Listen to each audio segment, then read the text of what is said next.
नमस्कार, स्वागत है डीडी न्यूज के इस खास बुलेटिन एक्सप्रेस 100 में, जहां हम लेकर आते हैं राजनीति, मनोरंजन, देश, दुनिया, खेल और व्यापार जगत की सभी खबरों को एक्सप्रेस अंदाज में। मैं हूं अश्विनी मिश्र। देखिए खबरें तेज रफ्तार से। बजट सत्र के तीसरे दिन राष्ट्रपति के अभिभाषण पर चर्चा से पहले विपक्ष के हंगामे के चलते दोनों सदनों की कार्यवाही बाधित हुई। शोर शराबे के चलते दोनों सदन पहले 2 बजे तक और फिर बाद में दिन भर के लिए स्थगित हो गए। लोकसभा अध्यक्ष ओम बिरला ने विपक्ष से प्रश्नकाल को चलने देने का बार बार आग्रह किया, लेकिन विपक्षी सांसदों का हंगामा जारी रहा। लोकसभा में विपक्ष का आरोप था कि एसबीआई और एलआईसी ने आम नागरिकों की जमा पूंजी को नुकसान का जोखिम बढ़ाया है, इसलिए सबसे पहले इसी मुद्दे पर चर्चा होनी चाहिए और मामले की जांच के लिए एक संयुक्त संसदीय समिति का गठन किया जाए। सत्ता पक्ष ने विपक्ष के सभी आरोपों को निराधार बताते हुए कहा कि उनके पास कोई मुद्दा न होने से वे चर्चा से भाग रहे हैं और राष्ट्रपति के अभिभाषण पर चर्चा में व्यवधान डाल रहे हैं। राज्यसभा में भी सदन शुरू होते ही विपक्ष ने इसी मुद्दे पर हंगामा कर नियम 267 के तहत कार्य स्थगन का प्रस्ताव का नोटिस दिया। हालांकि सभापति ने सभी नोटिस प्रॉपर ऑर्डर में न होने की वजह से खारिज कर दिया। लोकसभा और राज्यसभा के संयुक्त अधिवेशन में राष्ट्रपति के अभिभाषण पर दोनों सदनों में चर्चा के लिए 3 दिन का समय आवंटित किया गया है। हालांकि हंगामे के कारण पहले ही दिन न तो सांसद इस महत्वपूर्ण विषय पर अपनी बात रख पाए और न ही प्रश्नकाल या शून्यकाल चल सका। बजट पर प्रतिक्रिया देते हुए केंद्रीय मंत्री अर्जुन मुंडा ने कहा कि वर्षों से जनजातीय समुदाय स्वास्थ्य, शिक्षा या आधारभूत संरचना के मामले में पिछड़ा रहा, लेकिन अब जनजातीय वर्ग की समस्याओं पर ध्यान दिया जा रहा है। इसे मिशन स्तर पर शुरू किया गया है। केंद्रीय राज्य मंत्री कौशल किशोर ने बजट को 100 साल का रोड मैप बताया। उन्होंने कहा कि ये जो कहा जा रहा है कि अमृतकाल नहीं मित्रकाल का बजट है, तो उन्हें इसका मतलब नहीं पता है, और अगर मित्रकाल का भी बजट मान ले तो ये देश के सभी लोगों को मित्र दोस्त मानकर बजट बनाया गया है। केंद्रीय मंत्री रामदास अठावले ने विपक्ष को आड़े हाथों लेते हुए कहा कि विपक्षी दल हमेशा मोदी सरकार की निंदा करते हैं। उन्होंने कहा कि मोदी जी हैं बहुत मजबूत बंदा, लेकिन विपक्ष हो गया है अंधा। इस बजट में सभी लोगों का ध्यान रखा गया है। इसमें आदिवासी, महिला, मध्यवर्ग सभी को न्याय दिया गया है। उत्तर प्रदेश के मुख्यमंत्री योगी आदित्यनाथ ने लखनऊ में बजट पर कहा कि अमृतकाल का यह पहला बजट विकसित भारत की सोच पर आधारित है। उन्होंने कहा कि यह एक समावेशी बजट है जिसमें समाज के सभी वर्ग शामिल हैं। इस बजट में हर वर्ग के लोगों को मौका दिया गया है। कर्नाटक के मुख्यमंत्री बसवराज बोम्मई ने बजट को अर्थव्यवस्था को प्रोत्साहित करने वाला करार दिया। उन्होंने कहा कि विकासात्मक बजट है। इस बजट में पूंजी क्षेत्र में जो 10 लाख करोड़ का निवेश किया गया है, उससे रोजगार सृजन होगा। बजट में कर्नाटक को बहुत बड़ा फायदा है। उत्तराखंड के मुख्यमंत्री पुष्कर सिंह धामी ने देहरादून में कहा कि जिला कारागार में मैंने कैदियों को बताया कि इस बजट में उनके लिए भी काफी कुछ किया गया है। उन्होंने कहा कि जो कैदी जेल में बंद हैं, जिनकी कोई जमानत लेने वाला नहीं है, उनके लिए भी बजट में प्रावधान किया गया है। नेपाल के जनकपुर से निकली शालिग्राम की 2 शिलाएं अयोध्या पहुंच चुकी हैं, जिनसे भगवान श्री राम और माता सीता के विग्रह का निर्माण होगा। शिलाओं को देखने के लिए लोगों की आस्था का सैलाब उमड़ आया। अयोध्या में लोगों ने इनका भव्य अभिनंदन किया। नेपाल की बूढ़ी गंडक से निकाली गई शालिग्राम की शिलाओं को बिहार के रास्ते अयोध्या लाया गया। शालिग्राम शिलाओं का बड़ा धार्मिक महत्व है। नेपाल के गंडकी नदी से निकलने वाले शालिग्राम पत्थरों को भगवान विष्णु के रूप में पूजा जाता है। इस मौके पर अयोध्या में बड़ी संख्या में श्रद्धालुओं समेत संत समाज के लोग इसका दर्शन करने पहुंचे।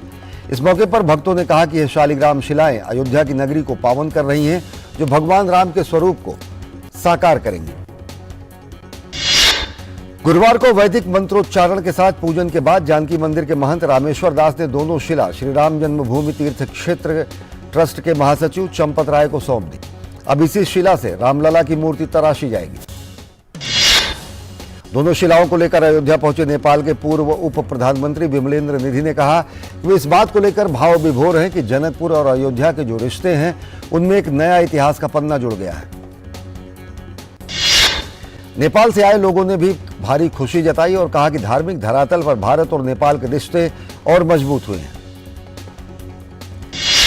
देवशिला हस्तांतरण कार्यक्रम में कई धर्मों के लोग भी शामिल हुए, जिन्होंने कहा कि मर्यादा पुरुषोत्तम भगवान श्री राम के प्रति हमारे हृदय में अपार प्यार और लगाव है। शिला हस्तांतरण कार्यक्रम में बड़ी संख्या में राम भक्त भी शामिल हुए और सृजित हुए धार्मिक वातावरण में देवशिलाओं का दर्शन, पूजन और आचमन किया गया। भारत की अध्यक्षता में G20 के दीर्घकालिक वित्तीय कार्य समूह की बैठक आज से गुवाहाटी में शुरू हो गई। इस 2 दिवसीय बैठक में G20 के सदस्य देश और विभिन्न अंतर्राष्ट्रीय संगठनों के 94 प्रतिनिधि हिस्सा ले रहे हैं। दीर्घकालिक वित्त संबंधी कार्य समूह G20 का मकसद दीर्घकालिक वित्त के लिए संस्थागत और बाजार संबंधी बाधाओं की पहचान करने की जिम्मेदारी है। इस अवसर पर केंद्रीय मंत्री सर्बानंद सोनोवाल ने कहा कि वित्तीय कार्य समूह की बैठक से सस्टेनेबल डेवलपमेंट गोल्स को हासिल करने में मदद मिलेगी। इस अवसर पर इस समूह के सदस्य देशों के प्रतिनिधियों और अंतर्राष्ट्रीय संस्थाओं के प्रतिनिधियों ने इस बैठक में असम द्वारा किए गए स्वागत, सत्कार और गर्मजोशी से भरी मेजबानी की जमकर प्रशंसा की। बैठक से पहले सतत विकास को हासिल करने के निर्धारित लक्ष्यों पर बातचीत हुई। क्लाइमेट फाइनेंस के लिए जरूरी संसाधनों को गति प्रदान करने के लिए प्रणाली विकसित करना और सतत विकास लक्ष्यों तक पहुंचने के लिए स्थायी वित्त को मजबूत बनाना है। दूसरे दिन इस बैठक का मुख्य विषय एक ऐसे इकोसिस्टम को बनाने पर जोर देना होगा जिससे सतत विकास के लिए वित्तीय साधनों तक सभी की पहुंच सुलभ हो सके। G20 की कार्य समूह की बैठकों के तहत राजस्थान के जोधपुर में श्रम और रोजगार मंत्रालय की ओर से रोजगार कार्य समूह की 3 दिवसीय बैठक की शुरुआत हुई। बैठक के पहले दिन वैश्विक कौशल और योग्यता के सामंजस्य के लिए रणनीतियों की खोज और सामान्य कौशल वर्गीकरण के लिए एक रूपरेखा विकसित करने पर ध्यान देने के साथ साथ एक पैनल चर्चा का आयोजन किया गया। बैठक के दौरान कौशल की कमी को दूर करने के लिए साधनों पर विचार विमर्श किया गया। वैश्विक कौशल परिदृश्य बनाने की आवश्यकता और उसे सामंजस्यपूर्ण और समावेशी बनाने पर जोर दिया गया। चेन्नई में शिक्षा कार्य समूह की बैठक का समापन हुआ। इस दौरान सदस्य देशों ने अनुसंधान और नवोन्मेष को बढ़ावा देने के लिए एक साथ मिलकर रूपरेखा तय करने की दिशा में काम करने की प्रतिबद्धता जताई। एजुकेशन वर्किंग ग्रुप की आगामी बैठक अब अमृतसर, भुवनेश्वर और पुणे में होगी। मंत्री स्तर पर होने वाली अंतिम बैठक जून के महीने में पुणे में होगी। G20 का शिखर सम्मेलन सितंबर महीने में नई दिल्ली में होगा। भारत का जोर समूह के देशों के समावेशी विकास पर है।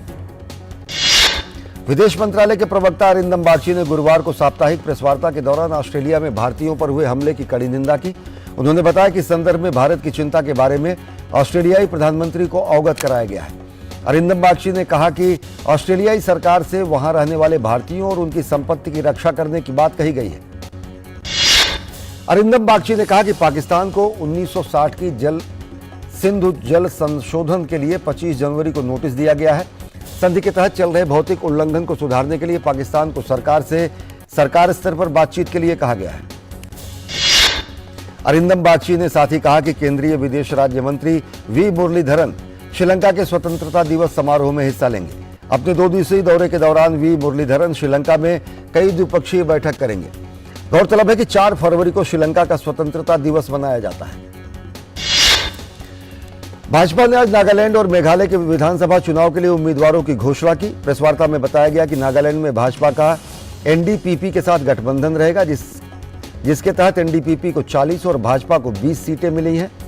पार्टी ने अपने 12 विधायकों में से 11 को दोबारा टिकट दिया है। भारतीय जनता पार्टी ने मेघालय में अकेले ही चुनाव लड़ने का फैसला किया है। पार्टी राज्य की 60 सीटों पर चुनाव लड़ेगी, जिसके लिए पार्टी के प्रत्याशियों की घोषणा कर दी गई है। गौरतलब है कि नागालैंड और मेघालय में विधानसभा चुनाव के लिए मतदान एक ही चरण में 27 फरवरी को होंगे। नतीजे 2 मार्च को घोषित किए जाएंगे। भारतीय जनता पार्टी ने अरुणाचल प्रदेश और पश्चिम बंगाल विधानसभा उपचुनाव के लिए उम्मीदवारों की सूची जारी कर दी है। अरुणाचल प्रदेश की लुमला सुरक्षित विधानसभा सीट से भाजपा ने सेरिंग लामू को मैदान में उतारा है। वहीं पश्चिम बंगाल की सागरदिघी विधानसभा सीट से भाजपा ने दिलीप साहा को टिकट दिया है। सहकारिता मंत्रालय, नाबार्ड और e governance services India limited के बीच आज नई दिल्ली में एमओयू पर हस्ताक्षर हुए। केंद्रीय गृह एवं सहकारिता मंत्री अमित शाह और केंद्रीय मंत्री अश्विनी वैष्णव ने एमओयू पर हस्ताक्षर किए। केंद्रीय विद्युत मंत्री आरके सिंह ने कहा कि पिछले 2 दशकों में ऊर्जा की चुनौती जलवायु परिवर्तन से जुड़ी हुई थी। अब एक और चुनौती है जो ऊर्जा सुरक्षा की चुनौती है। उन्होंने कहा कि ऊर्जा सुरक्षा पर विश्व स्तर पर चर्चा होनी चाहिए। उन्होंने कहा कि G20 में भी ऊर्जा पर विशेष चर्चा की जाएगी। दक्षिण पश्चिम बंगाल की खाड़ी पर बने दबाव के कारण तमिलनाडु के नागपट्टिनम जिले में लगातार तेज बारिश हो रही है। नागपट्टिनम में भारी बारिश के कारण जिले के स्कूलों और कॉलेजों में छुट्टी घोषित कर दी गई है। सुप्रीम कोर्ट ने गुरुवार को उस याचिका को रद्द कर दिया जिसमें नेताओं के किसी एक पद के लिए एक से ज्यादा जगह से चुनाव लड़ने पर रोक लगाने की मांग की गई थी। कोर्ट ने कहा कि यह मामला विधायिका से जुड़ा है, इसलिए इसका फैसला संसद को ही करना है। धनबाद अग्निकांड पर झारखंड हाईकोर्ट ने संज्ञान लेते हुए सुनवाई की। झारखंड हाईकोर्ट ने पूरे राज्य में समयबद्ध तरीके से फायर सेफ्टी ऑडिट कराने का निर्देश दिया। अगली सुनवाई 17 फरवरी को होगी। उच्च न्यायालय ने धनबाद आग घटना पर भी विस्तृत रिपोर्ट मांगी है, जिसमें 14 लोग की मौत हो गई है। मुस्लिम महिलाओं का तलाक लेने वाली प्रक्रिया खुला को लेकर मद्रास हाईकोर्ट ने अहम फैसला सुनाया है। कोर्ट ने कहा कि खुला के तहत विवाह संबंध खत्म करने के लिए किसी महिला को शरीयत परिषद जैसी किसी निजी निकाय के पास जाने की जरूरत नहीं है। वो इसके लिए परिवार अदालत का दरवाजा खटखटा सकती है। जम्मू कश्मीर के डीजीपी दिलबाग सिंह ने जानकारी दी है कि जम्मू के नरवाल इलाके में हुए दोहरे धमाके में सुरक्षा बलों को बड़ी कामयाबी मिली है। सुरक्षा बलों ने ब्लास्ट के 3 संदिग्ध आरोपियों को गिरफ्तार कर लिया है। जम्मू कश्मीर के डीजीपी ने कहा कि आरोपियों ने बताया कि हमले को सीमा पार से अंजाम दिया गया था। गिरफ्तार आतंकवादियों के हैंडलर पाकिस्तान से हैं। उन्होंने अपने आकाओं के कहने पर इस धमाके को अंजाम दिया। 21 जनवरी को जम्मू के नरवाल में हुए दोहरे बम धमाके में 9 लोग घायल हो गए थे। देहरादून में उत्तराखंड के मुख्यमंत्री पुष्कर सिंह धामी ने जिला जेल में आयोजित नशा मुक्ति कार्यशाला का उद्घाटन किया। उन्होंने कहा कि नशा मुक्ति बेहद महत्वपूर्ण विषय है। हमारा संकल्प है कि 2025 तक देवभूमि का एक भी व्यक्ति नशे की लत में न हो। दिल्ली में मध्य प्रदेश के मुख्यमंत्री शिवराज सिंह चौहान ने नए मध्य प्रदेश भवन का उद्घाटन किया। भोपाल में मध्य प्रदेश के मुख्यमंत्री शिवराज सिंह चौहान ने स्मार्ट सिटी पार्क में ई बाइक रैली का भी उद्घाटन किया। उत्तर प्रदेश के मुख्यमंत्री योगी आदित्यनाथ ने गोरखपुर में जनता दर्शन के दौरान लोगों की समस्याएं सुनी। मध्य प्रदेश के भोपाल जिले के इस्लाम नगर गांव का नाम तत्काल प्रभाव से बदलकर जगदीशपुर कर दिया गया है। गुजरात एटीएस ने पंचायत जूनियर क्लर्क भर्ती पेपर लीक मामले में ओडिशा के सरोज कुमार सीमांचल मालू को गिरफ्तार किया है। ओडिशा विधानसभा का बजट सत्र 21 फरवरी से शुरू होगा, 6 अप्रैल तक चलेगा। बजट 24 फरवरी को पेश किया जाएगा। जम्मू के नरवाल यार्ड ट्रांसपोर्ट नगर इलाके में एक 3 मंजिला इमारत गिर गई। घटना में किसी तरह के जालमान के नुकसान की सूचना नहीं है। अधिक जानकारी की प्रतीक्षा है। तमिलनाडु के पूर्व उप मुख्यमंत्री ओ पन्नीर सेल्वम ने कहा कि एआईएडीएमके के सच्चे कार्यकर्ता और बीजेपी के लोग एआईएडीएमके को एकजुट करना चाहते हैं। झारखंड के लातेहार के जोके पानी और नवाटोली के वन क्षेत्र में 209 कोबरा और झारखंड पुलिस की संयुक्त टीमों द्वारा शुरू की गई एक तलाशी अभियान में बड़ी सफलता मिली है। सुरक्षा बलों ने 5.56 इंसास एलएमजी और 2 7.62 एसएलआर राइफल और एक 5.56 इंसास राइफल, 13 मिश्रित मैगजीन और 470 मिश्रित राउंड सहित हथियार बरामद किए हैं। महाराष्ट्र एटीएस ने पीएफआई मामले के संबंध में मुंबई उच्च न्यायालय के समक्ष चार्जशीट दाखिल की है, जिसमें एजेंसी द्वारा 21 लोगों को गिरफ्तार किया गया था। गिरफ्तार लोगों में से 5 मुंबई से थे। एटीएस ने 4 एफआईआर दर्ज की है। कारोबारी सप्ताह के चौथे दिन गुरुवार को भारतीय शेयर बाजार में बढ़त दर्ज की गई। बॉम्बे स्टॉक एक्सचेंज का संवेदी सूचकांक सेंसेक्स 224 अंकों की बढ़त के साथ 59,932 पर बंद हुआ। नेशनल स्टॉक एक्सचेंज निफ्टी में गिरावट दर्ज की गई। निफ्टी 6 अंकों की गिरावट के साथ 17,610 पर बंद हुआ। सरकारी खरीद पोर्टल जेईएम को लेकर बड़ी खबर आई है। इस पर वस्तुओं और सेवाओं की खरीद चालू वित्त वर्ष में अब तक 1.5 लाख करोड़ रुपए के स्तर को पार कर गई है। वाणिज्य एवं उद्योग मंत्री पीयूष गोयल ने ट्वीट करके जेईएम पोर्टल पर सरकारी खरीद का आंकड़ा 1.5 लाख करोड़ के पार होने की जानकारी दी। भारतीय खाद्य निगम ने ई नीलामी के तहत 22 राज्यों में खुले बाजार के माध्यम से बिक्री योजना के माध्यम से पहले दिन 8.88 लाख मीट्रिक टन गेहूं बेचा। पहली ई नीलामी में 1100 से अधिक बोलीदाताओं ने भाग लिया। निगम ने ई नीलामी गेहूं के लिए निर्धारित गेहूं के 25 लाख मीट्रिक टन स्टॉक में से 22 लाख मीट्रिक टन बेचने की पेशकश की है। इसके लिए राजस्थान में नीलामी आयोजित की गई। गौतम अडानी ने एफपीओ वापस लेने पर कहा कि बाजार में स्थिरता आने के बाद अपनी पूंजी और बाजार रणनीति की समीक्षा करेंगे। उन्होंने कहा कि उनका बिजनेस जिम्मेदार तरीके से वैल्यू क्रिएट कर रहा है। गौतम अडानी ने कहा कि पूरी तरह से सब्सक्राइब किए गए एफपीओ के बाद इसे वापस लेने के फैसले ने कई लोगों को चौंका दिया होगा। उन्होंने कहा कि बोर्ड ने दृढ़ता से महसूस किया है कि एफपीओ के साथ आगे बढ़ना नैतिक रूप से सही नहीं होगा। गौतम अडानी ने कहा कि निवेशकों का हित सर्वोपरि है, इसलिए निवेशकों को संभावित नुकसान से बचाने के लिए एफपीओ वापस लिया गया। साल 2020-2022 के दौरान पिछले 2 वित्तीय वर्षों में भारत के विमानन उद्योग को 24,000 करोड़ रुपए से अधिक का नुकसान हुआ है। ऑस्ट्रेलिया के नोट में अब महारानी एलिजाबेथ द्वितीय की तस्वीर नजर नहीं आएगी। केंद्रीय बैंक ने घोषणा की है कि अपने $5 के नोट पर महारानी एलिजाबेथ की तस्वीर को अब हटा देंगे। अब नए डिजाइन का नोट इसके बदले लाया जाएगा। माइक्रो ब्लॉगिंग प्लेटफॉर्म ट्विटर ने बताया कि वो 9 फरवरी से अपने एपीआई तक मुफ्त पहुंच की पेशकश बंद कर देगा और इसके बजाय एक भुगतान वर्जन लॉन्च करेगा। आज पूरी दुनिया में विश्व आर्द्र भूमि दिवस यानी वर्ल्ड वेटलैंड डे मनाया गया। पहली बार 1997 में यह दिन मनाया गया। वेटलैंड यानी नदी, तालाब, पोखर और ऐसे जल क्षेत्र जहां हमेशा साल के कई महीने तक जल भरा रहता है। वेटलैंड जंतु ही नहीं, पौधों के लिए भी एक समृद्ध पारिस्थितिकी तंत्र है जहां कई उपयोगी वनस्पतियां और औषधीय पौधे प्रचुर मात्रा में पाए जाते हैं। वेटलैंड मानव जीवन, जलवायु परिवर्तन के प्रतिकूल प्रभाव को कम करने, कार्बन पृथक्करण, दुर्लभ प्राणियों के आश्रय और आजीविका गतिविधियों में बेहद महत्वपूर्ण है। उत्तरी जापान के कस्बे में प्राकृतिक रूप से बना बर्फ का पर्दा पर्यटकों को लुभा रहा है। ये बर्फ का पर्दा जापान के सागर से बहने वाली ठंडी हवाओं के कारण बना है। बर्फ का पर्दा पर्यटकों का मन मोह रहा है। पर्यटक तस्वीरें ले रहे हैं और सर्दियों के नज़ारे का आनंद भी ले रहे हैं। अपने एक नए संबोधन में यूक्रेन के राष्ट्रपति वोलोदिमीर ज़ेलेंस्की ने कहा कि पूर्वी यूक्रेन के अग्रिम मोर्चों पर स्थिति कठिन हो गई है क्योंकि रूसी सेना अधिक आक्रामक हो गई है। ब्रिटेन के रक्षा मंत्री वेन वॉलेस ने भी यूक्रेन को कवच और टैंक दिए जाने की आवश्यकता पर जोर दिया है। उन्होंने कहा कि कवच और टैंक की आपूर्ति यूक्रेन को सही समय पर की जानी चाहिए। पूर्व ब्रिटिश प्रधानमंत्री बोरिस जॉनसन ने यूक्रेन को और अधिकारों की आपूर्ति करने के लिए अमेरिका से आह्वान किया है। एक बयान में उन्होंने जोर देकर कहा कि रूस द्वारा नियंत्रण में ली गई भूमि को पुनः प्राप्त करने के लिए कीव को F-16 विमान सहित उपकरण देने का समय आ गया है। जर्मन रक्षा मंत्री बोरिस पिस्टोरियस ने बुधवार को पश्चिमी शहर ऑगस्टक डॉर्फ में एक टैंक बटालियन का दौरा किया, जिसे कीव को अपने 14 में से 2 लेपर्ड टैंकों की आपूर्ति करने के लिए चुना गया है। पाकिस्तान में एक मस्जिद के अंदर 101 लोगों की हत्या करने वाले आत्मघाती हमलावर ने पुलिस के सामने पुलिस की वर्दी और हेलमेट के पहनकर इस हमले को अंजाम दिया। इजरायली सेना ने कहा कि उसने गाजा से लॉन्च किए गए रॉकेट को रोकने के बाद रात भर गाजा को निशाना बनाया है। इजरायली कब्जे वाले वेस्ट बैंक में बढ़ती हिंसा को शांत करने के लिए संयुक्त राष्ट्र और अमेरिका ने सभी पक्षों से शांति बनाए रखने की अपील की है।